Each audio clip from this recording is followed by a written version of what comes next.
Bilang isang tao po, ano po yung ating mga desire o panganay o ating mga pag-aamal. Isang tanong na napakahalaga po sa buhay ng maging sa mga believers o unbelievers.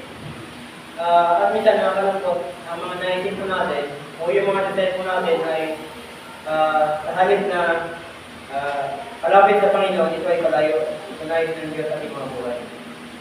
Minsan nasa-American, kung dito na tayo, minsan tayo, isa na ako. Dito na lang ako, hindi na ako mag-share ng mga lugar. Minsan hindi mo natin alam, ano ba yung purpose ng buhay? Ano ba yung purpose na bakit ako ng buhay? Pag-aralan po natin ang buhay ni Zacchaeus, kung paano siya nagkaroon ng pananahay sa sumunod, at ipagkatiwalaan lahat sa kanya. Buksan po natin ang mga Biblia, sa aklat po ng mga Lupa, chapter 19, verses 1 up to 10.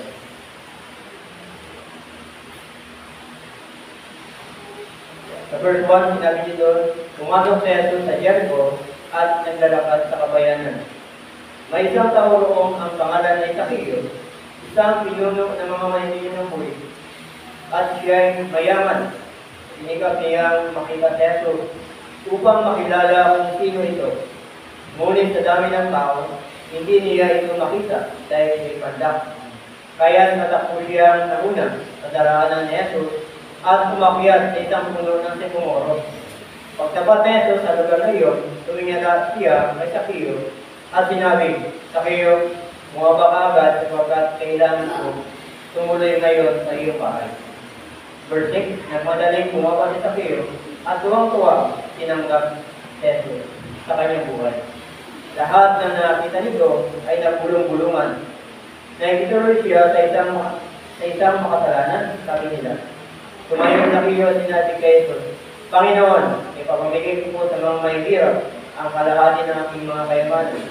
At kung ako ay nadayang sinuman, sasaulay ko ito sa kanya ng makapat na bitin.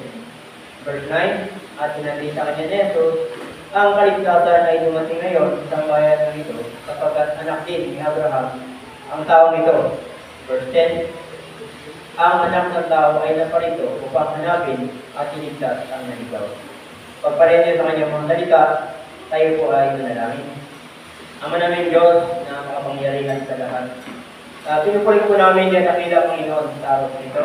Sa araw po ng pagsambag namin sa inyo Panginoon sa ulang araw ito. Salamat sa mga nandang araw. Salamat Panginoon sa inyong mga salita na aming pag-aaralan Panginoon sa araw po ito Panginoon. Na hindi lang pumarinig ang lahat ng ito, kundi Panginoon ay magamit po namin sa araw-araw na buhay Panginoon sa namin. Na itagol niyo po ako sa inyong likuran upang kayo na makita Panginoon. Walang matira po Panginoon sa akin. Palitan niyo lamang makita Panginoon sa araw po ito.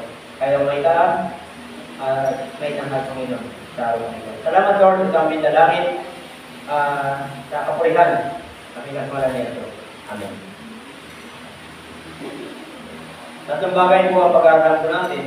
Una po yung pagiging mayaman po niya at yung pagiging healthy po niya at yung pagiging matalino, being wise. Una sabi doon, siya po ay is a wealthy tax collector for Rome. Si Zacchaeus po ay isang mayamang leader na maniningil ng buhay. At karamihan sa mga maniningil po ng buhay ay naging mayaman dahil sa pagtingin po ng kalamitan. Siya po ay nung panahon po na ito, yung mga tax collector po doon ay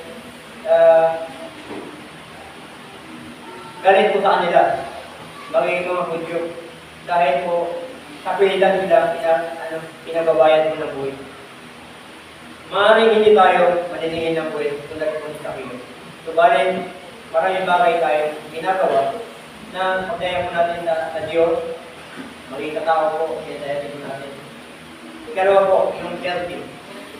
Yung bagay malutong po niya. Sabi doon, Miran determined ko si Jesus. Patakbo ko siyang nagpauna upang makita si Jesus.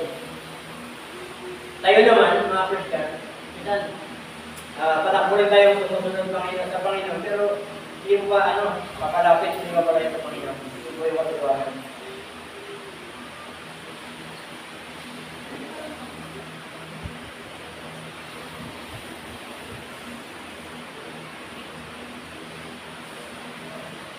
Lagi tayong umaagos, ibig sabihin, lagi tayong umaagos lagi sa Panginoon.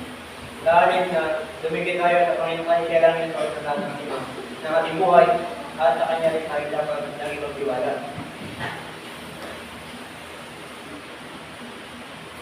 Nakita niya ba agad si Jesus? Hindi. Madami po ng tao, hindi niya nakita si Jesus. Kaya gumawa siya ng paraan. Ginamit niya yung kanyang abilidad. Yung ability na mayroon po siya, ginamit niya po yan. Kung sa po sa atin, meron po tayo. Hindi niya inisip yung posisyon po niya, yung kalagayan niya sa buhay, bilang isang leader, bilang isang mayaman. Basta ito niyang gawin, kung ano, at makita ang Panginoon. Yung isa na kanyang puso, yung po yung mahalaga. Isa lang po yung kanyang nais. Makita ang Panginoon kahit na magmukha siya nakakatawa. Kasi imagine mo na lang, ikaw ganun makataba, ikaw kung palakbo ka pang hanapin ang Panginoon, kahit anong gawin, aakit ka pa kung natin yung muro, hindi mo alam kung matinig pa yan yung muro na yan. Hindi mo inaano yung panganib na mangyayari sa'yo. Sabi doon, isa lang ang kanya nais, makita si Jesus, kahit na magmukha siya nakakatawa. Sabi doon, decline the through overcoming this handicap. Kahit kay Panda, malamang matawa ito. Pinilip niya akyatin ng puno ng Sigomoro. Talagang gumawa siya ng paraan. Sabi nga doon sa, pag may gusto, may paraan, pag ayaw, maraming dahilan. Ito talaga yung gusto. He waited regarding his valuable time. Pinagwalang bahala muna ang ibang mga halagang gawain sa trabaho. Mas binigyan niya ng higit na panahon o oras upang makita si Jesus. Maraming mga tao, o tayong mga tao, marami tayong pinakamisiyan. Kita madalas, pinamala tayong panahon sa ating Panginoon. Yung pinakamalaga po sa buhay ng isang tao, yung time, yung po yung meron tayo. Kaya kita, yung panahon ay wala tayo na ibigay sa Panginoon. Ikatlo, sabi doon yung wise. Siya po ay marunong, may pinag-aralan.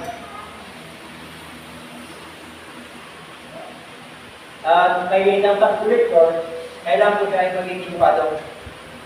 Meron siya pinag-aralan. Siyempre, pag marunong po siya, marunong siya magbilang ng pera. Kasi pera yung kanyang bibilangin.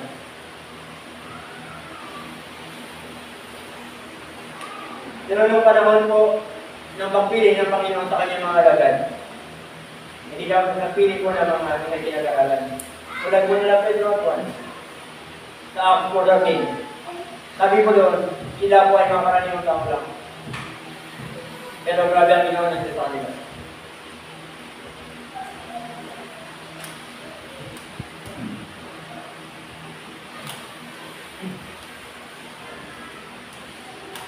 At isa kayo po ay chief tax collector. Sabihin siya po yung pinaka-leader, pinaka-mataas na commission sa kanila. He received commission from those under him. Siya po ay pinaka-leader na may nahilang po eh. Mas marami siya mga tauhan. Kaya pamili po siya ng maman. Kasi meron siya mga commission sa kanya po mga tao. Kasi hindi lang yung tauhan mo yung maasahan mo. Yan pa doon sa, meron pa pang commission sa bawat. Kaya mabilis po siya yung maman. Sa plato ng Lucas 19, verse 3 and 4, sabi doon, Jesus was known to Zacchaeus. Kilala po, marami na siya narinig sa Zacchaeus ng kota ito. Even, sabi doon, Jesus, at maging si Jesus ay kinagkera po siya nito. Maging tayo. Dapat po ng mga awit, huwag na natin sa 139.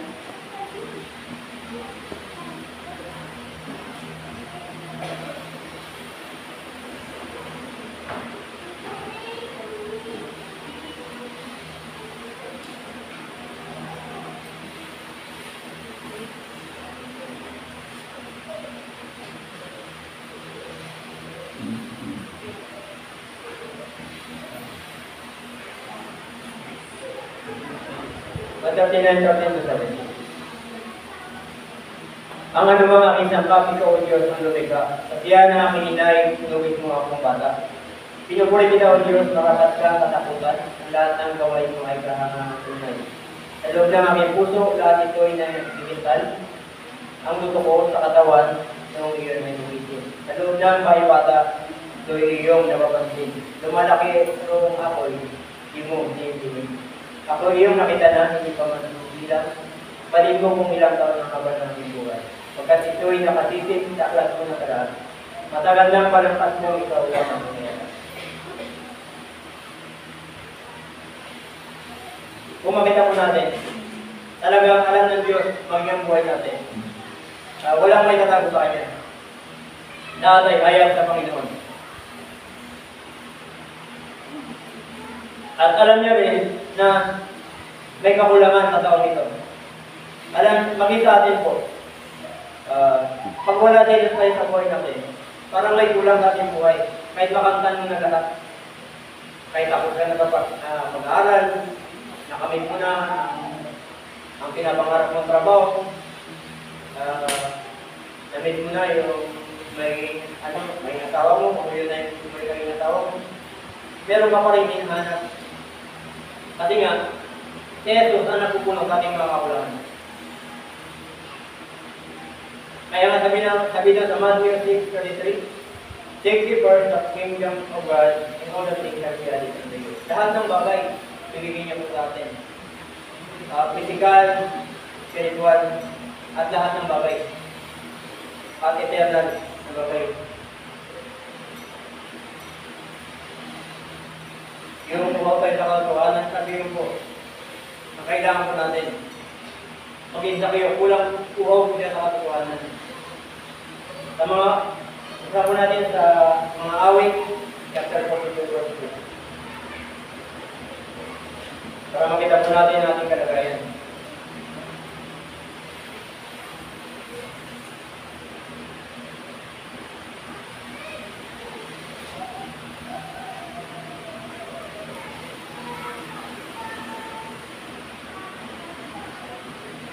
Nananabig ako sa Diyos na buhay. Walang iba.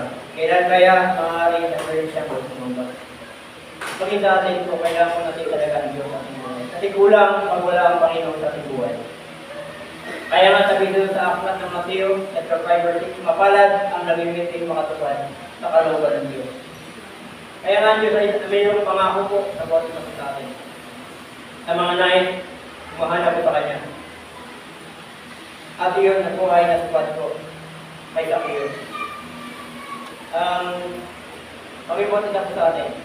Kung tayo kayo wala rin sa Panginoon, sabi ng Panginoon, sa aklat mo ng Revelation, chapter 3, verse 20, ang Diyos ay kumakatok sa pintuan po ng ating mga puso. Kung siya po ay ating pong pagbubuksan, siya po ay napasok sa atin. Yun po yung kanyang gusto.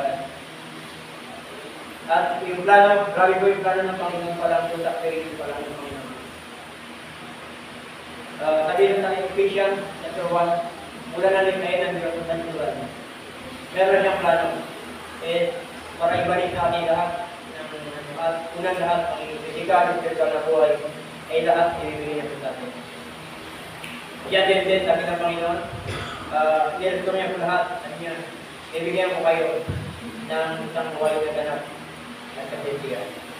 At then, pero siyempre, pag mayroong marami sa atin, at mayroong inisira, hindi po ang ating gawin. Pero ang plano ng Panginoon, yung pa lang po sa aklat po ng Old Testament, sa aklat po ng Jeremiah, kung makabasa po natin, chapter 29, makabasa po natin dyan, sabi ng mga dinalang bigat sa Babylonia. The great plan of God is talagang sabihin, isang po natin sa Jeremiah.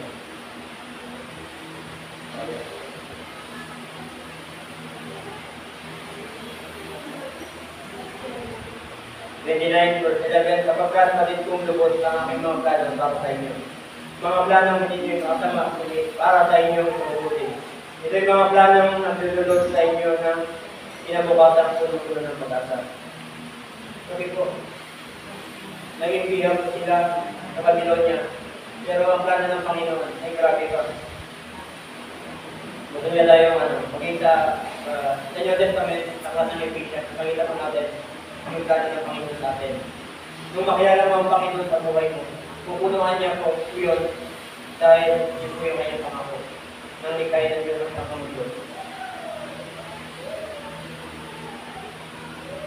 His wealth is not bring satisfaction. Ang kanyang yaman ay hindi na bibigay ng kapiyan. Wala na pong hindi na po siya masaya sa kanyang kayamanan. Ang kanyang nais ay makita ang Panginoon. Ang kanyang paningin ay nakatupos sa Diyos lang. Siya po, si Jesus po ang pinangakong tagapagsalita. Mabasa po natin sa Isaiah 9:6-7.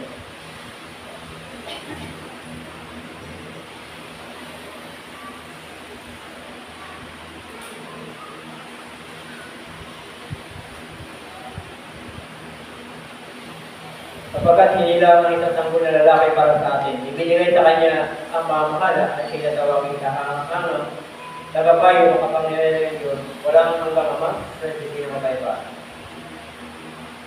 Siya po yun. Yung iba, sabi ng iba, siya hindi Diyos. Pero sa Diyos na pinapatilan sa kanya. Maging sa kayo po, alam niya na walang ibang Diyos. Kasi walang bagay na hindi niya kaya gawin.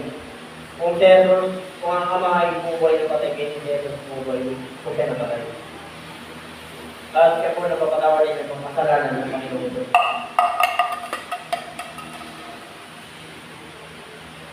Zacchaeus had a great determination in ability. Meron po siyang determination at abilidad. Kaya nga po gumawa po siya ng paraan para po makita po ang Panginoon. At gusto mo siya na katotohanan. Maging tayo, kailangan po natin yun. Si Lord, para po tayo maging mabubuhay spiritual. Saklat po ng mga awit, under 7 verse 9.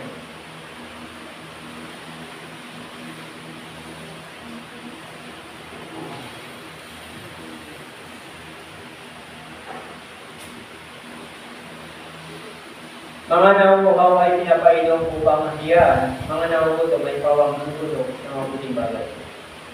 Very fun,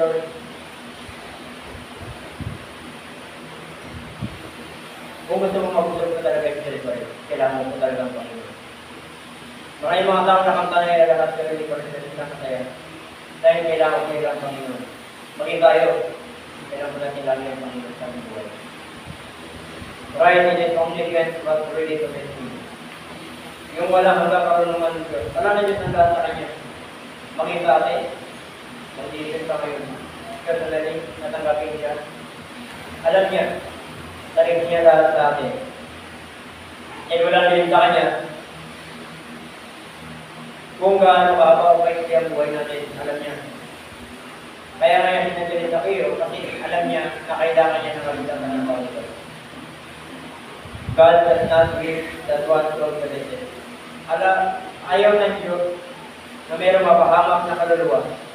Kaya sabi doon, hindi pa natin marami, ay binibigyan niyo pa ng pagkakataon ng Diyos ng Boses. Yung magpalipot sa kanya. Tulad ngayon, malapit na pumatay dahil marami po namang tayo. Sabi doon, saklat ko ng 2 Peter 3:9.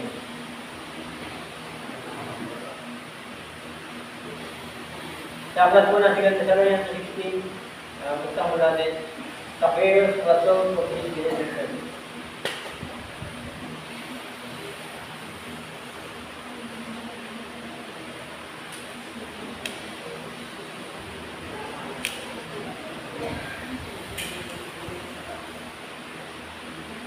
Second Thessalonians 16. Ang Panginoon na pinagmumula ng kapayapaan, ang siya nawang magkaroon sa inyo ng kapayapaan sa lahat ng paraan at pagkakataon. Naway sumayin yung lahat ng Panginoon. Grabe po.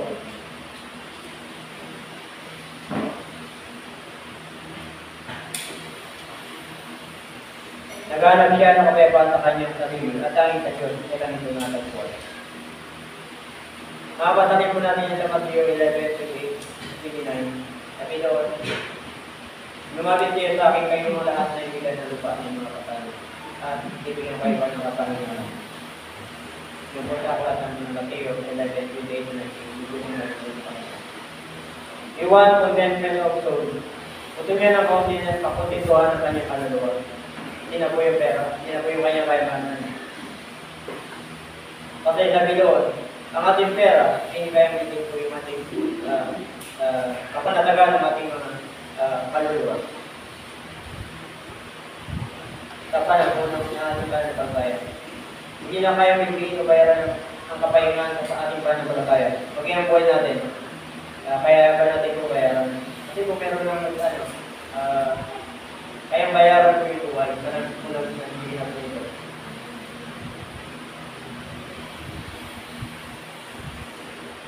Kung mga kasama natin sa Acts chapter 12, si Pedro po ay sa kabila ng pinabukasan po ay alam niya mga matay na sila. May ping pa rin po siya nakutulog kahit sa kabila ng alam niya mga matay na sila. Pero may ping po siya nakutulog. Kung sabi po doon, ilang bantay po ang nakabantay po sa kanya. 16 na bantay bago po siya makakalabas. Pero gumawa ng Panginoon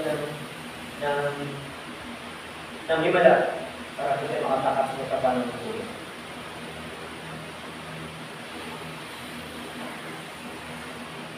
Magilim niyang tinanggap ang ating Panginoon Hesus. At alam din ng Panginoon na kailangan niya po ng totoo kayo pagkaibigan. At sinadya mismo sa iyo. Kaya matinundahan niya sinadya itong puntahan doon. Tulad po ng Samaritana, talagang sinadya ng Panginoon na puntahan ito sa lugar po. Sa kung saan sa Samaria, sinundahan niya po yung babae po sa Samaritana.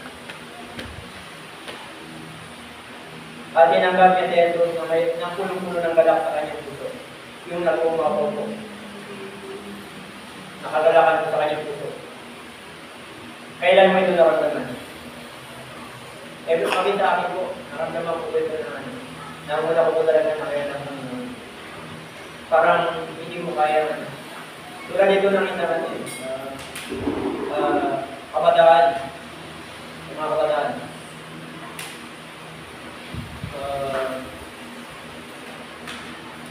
First time ka sagutin ng yung niligawan. Try mo yung karamdaman. Kami yung lang, makatanggap ngayon, Dati sa panahon namin, love letter, nakatanggap kami ng love letter. Grabe yung program. Okay, lang, tulad ka rin sa kaibigan. Grabe na yung excitement mo para mabasa ito kung anong nakalagay ito. Habang binabasa ko ito ay unti-unti mo parang grabe yung tuwa at hindi mo kaya bayaran.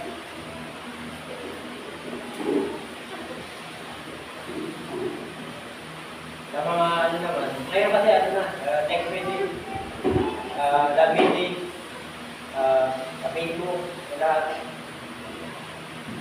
Yun lang po. Makatanggap ka na ng pula-pula. Grabe na yung duwa. Naalala ko na mag-classmate ko nung high school. Bigyan ko na isang pula-pula. Bigyan ko siya. Grabe hindi ko kaya bayaran. Kaya lang sabi ng Panginoon, sa Revelation, chapter 2, verse 4, sabi doon, yung sulat niya po sa mga iglesia, nasabi niya, nakalimutan mo na. Yung unang pag-ibig, iniwan mo na yung pag-ibig mo muna. Yung pong hinanap lagi ng Panginoon, yung unang pag-ibig na. Yung ba yung natin po natin, yun po.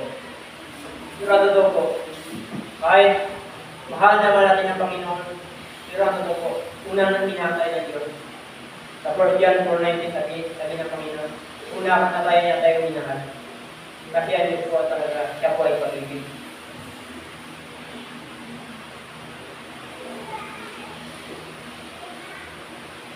Filled with joy. Grabe ang galak sa puso niya.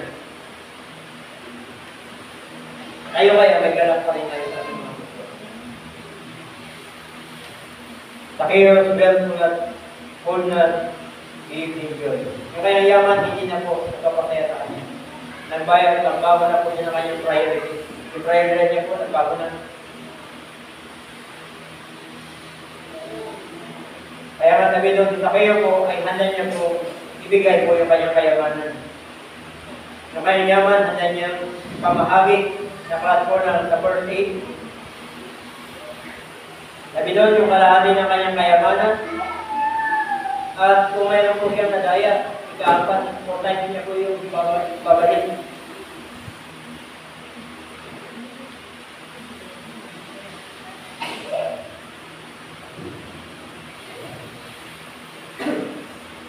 Sa verse 7 po, marami po yan, yung mga self-righteous critics.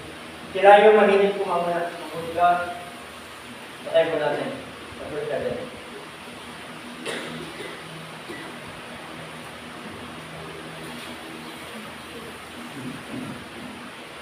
Number 7. Lahat ng nakita nito ay nagpupulong-pulungan. Nagpituloy-liga ay isang makasalanan sa kanila. Mga self-righteous critics. Sila po yung mga taong mahinig mamuna, husga, dahil sila kalugdan sila ng tao kaysa kalugdan ng Diyos.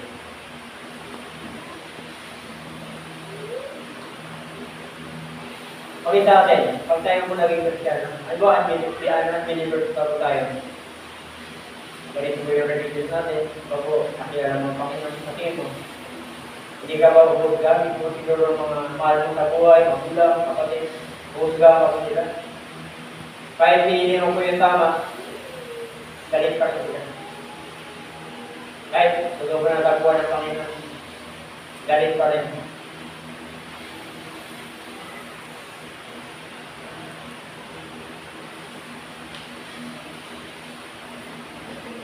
Right name those self-righteous critics. Ito po yung mga isip at mga Pharisees. Makabasa po natin yan sa Matthew 20:27. Sila po yung mga tao na nagpapagturo ng kautusan na mga aralin sa matandang ipan. Yung sabi, lumang 5 plus, Infinite, Exodus, Leviticus, Deuteronomy. Sila po yung mga tanong po dyan. Sila po yung mga sabi, mga mahiling mauna sa ginagawa ng Panginoon. Kasi ang Panginoon, makita, araw ng mga sabat, nagpapagalit po siya. Mga istribat, mga party, mga pangkat, sabi yung mga pariseo, pangkat ng mga Hudyo na mga naipinas sa pagsunod sa kautusan ng Moises. Sila po yan. Kilala rin po sinasabi ng Diyos na kulang ng mga taga-abay, pinadala yung mga liknik at sa inumin, ngunit niyo lang naman yung pamilya. Sila po yung yan mga pagkakot natin sa Matthew 23:24. Sabi doon, self-righteousness related to God. Isaiah 60:40. Patay mo natin.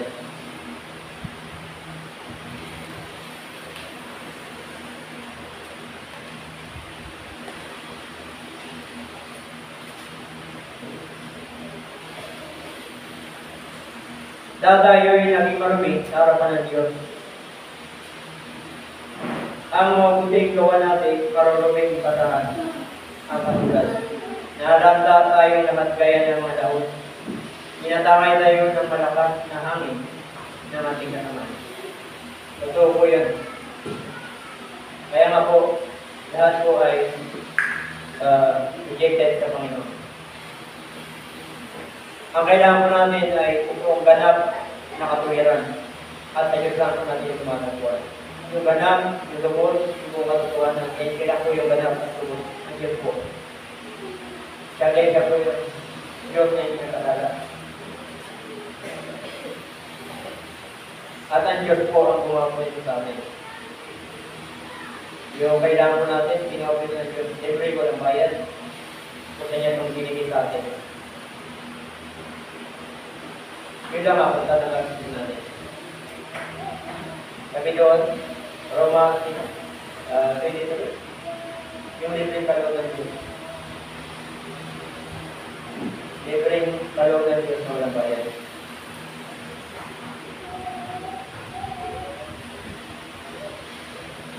Zacchaeus was willing to make things right according to the Jewish law. Sa batas. Alam niyo yung batas sa dito. Nabasa ko na rin sa Exodus 22 verse 1.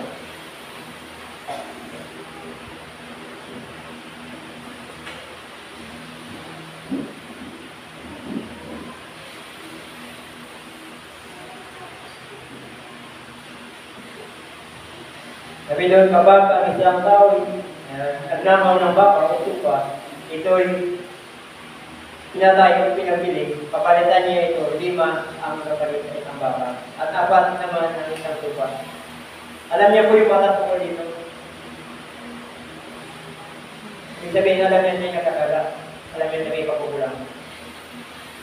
Huwag isang tao po, ang halaga po yung malaman natin na tayo yung makasalanan. At willing po tayo na aming niyo sa harap ng Panginoon. Kaya po ang ginawa niyo sa kayo. Kaya nga po alam niyo po yung bakat na siya meron sa nadaya. Kaya nga sabi niya, kung meron akong nadaya, babae ko yun na ika-4 na ibayo.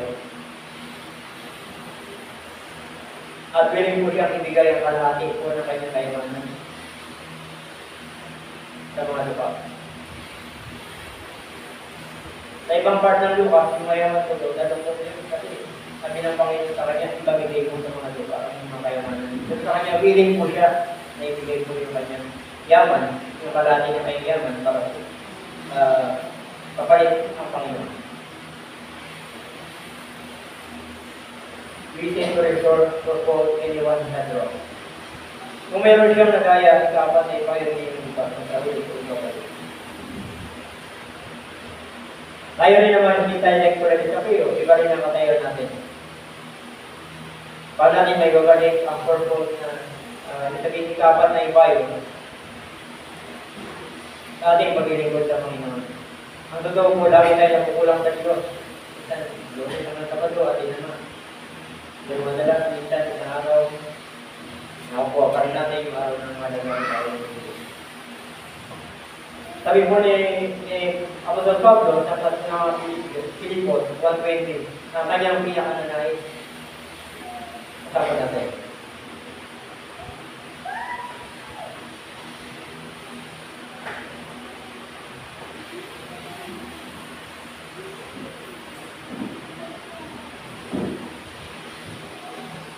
Filipos 1:20, ang aking pinakananais at inaasahan ay ang hindi ako mapahiya sa anumang bagay.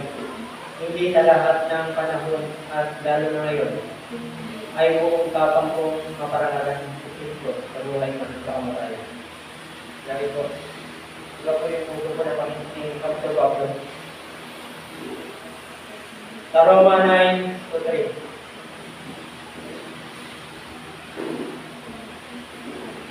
Matindi ang aking kalungkutan at di mapawi ang magdaramdam ng aking puso. Dahil sa mga kalahi kong mga Hudyo, mas namatamitin ko pang ako isumpay at mapahiwalay kay Kristo kung ito ay sa ilang nila. Kaya ito yung heart ko ni Pablo. Yung po yung puso ni Pablo po.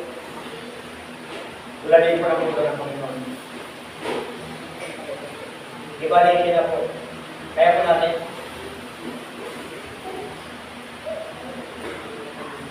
ikaw na yung maingat, balikat na sila. Yung po yung gusto ni Pablo. Sabi niya, siya na po yung sumpay.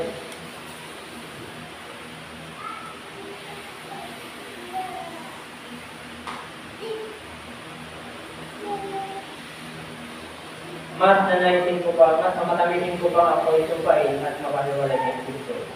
Kung ito ay sukabot nila. Para po sa kanila ay kumubuti. Handa niya po kaya yung kanyang buhay.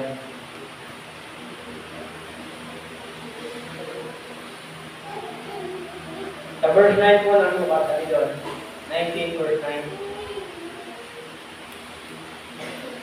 Right, alam ng Panginoon na si Zaccheo ay anak ni Abraham. Anak ni Abraham ang tawag po ng Panginoon ito sa mga nangyari sa kanya. Dahil naman natin sa pananampalataya si Abraham. Bilang conclusion po sa lahat ng ito, alam niyo po ang lahat tungkol sa kay Zaccheo at sa atin. Dahil walang hindi hayag po sa kanya. Alam niya kung tayo po ay namuhay ko niya namuhay ng ayon sa kanyang kalooban. Ang kailangan ko lang na po natin ay pagkikatas sa kanya. Kaya, first John 1:9, kung if you don't face our sin, the Lord. At siya po ay banal at tayo ang kanyang tatawarin at hinihintay sa lahat ng ating mga kasalanan. Diyan, 2:25, sabi doon, hindi na kailangan pang magsabi pa sa kanya sapagkat naalaman niya ang nasa isip ng lahat ng tao. Diyan, 4, dapat po ng mga Juan, chapter 4, verse 15 up to 19. Alam niya po, yung sa balo ng Samaria, yung babae doon, sa balo ng Samaria, talakas niya po ang buhay po nito. Buhay na babae po nito. At alam niya na kailangan niya po talaga ng pagtutuhanan. Kailangan niya ang Panginoon. Kaya niya po sinadya mismo ng Panginoon na po saan kayo nito. Alam niya po kung sino po yung mga kanalo sa kanya. Alam niya rin, maging ni Pedro po. Alam niya po, sabi ni Pedro sa kanya. Kailanman, sabi niya, buhay ko man, dinatay ako.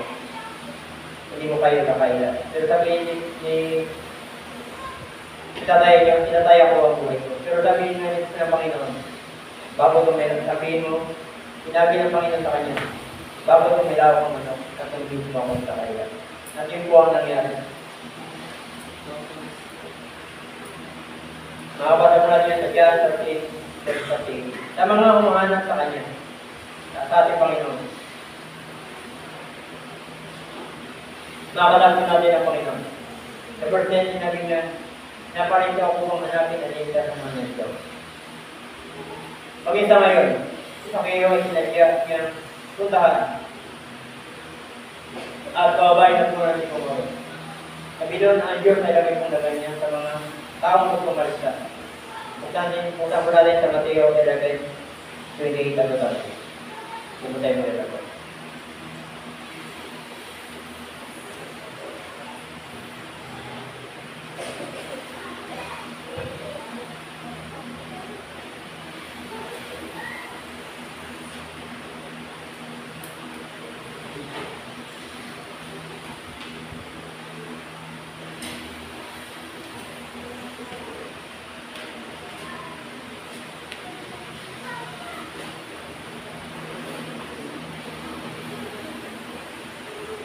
Lumapit kayo sa akin, kayong lahat na nahihirapan, at luhang naibigan ng kayong palagay. At kayo ibigyan ko ng kapahingahan.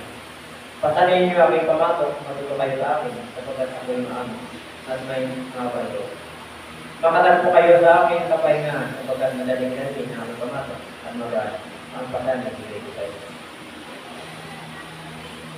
Yun ay po na napakabuti ko ng Panginoon. Pag tumaling na sa point ng ating mga buhay, na parang, alam mo, rin ka na, alam mo, may kulang tayo talaga. Maging sa akin, maging talbas sa kita. Alam natin ang kami ng Panginoon nila rin dyan. Lumapit na po tayo sa ating Panginoon. Sabi doon, siya po ang ibigay sa atin, napapalingan, hinanap natin. Maraming salamat. Tuloy po tayo.